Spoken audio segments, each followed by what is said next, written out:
worship in spirit is more than just a me and God thing. Worship in spirit is a body thing.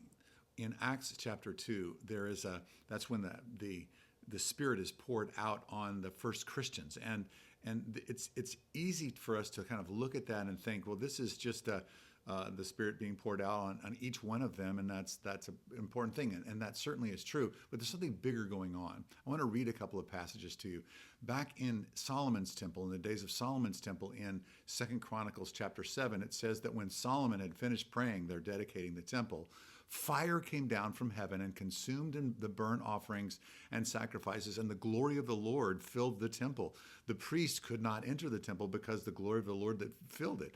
When all of the Israelites saw the fire coming down from heaven and the glory of the Lord above the temple, they knelt to the pavement with their faces to the ground, and they worshiped and gave thanks to the Lord, saying, He is good, His love endures forever. Then fast forward to when God is dedicating a second temple here. This is the church, his people now. It says this, when the day of Pentecost came, they were all together in one place. Suddenly, a sound like the blowing of a violent wind came from heaven and filled the whole house where they were sitting. And when they saw what seemed to be tongues of fire, there's fire again, that separated and came to rest on each one of them. All of them were filled with the Spirit of God and began to speak in other tongues as the Spirit enabled them. So you have, again, a new temple with the fire of God coming down on it and consecrating it, and worship happening in the actual gathering.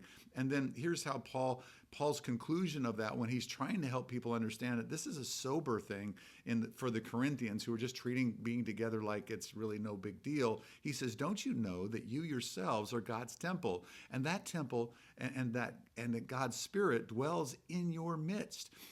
If anyone destroys God's temple, God will destroy that person. For God's temple is sacred, and you together are that temple. So when we get together to worship God in word, in song, in our serving and our loving of one another, all of that is worship, because we are now God's temple.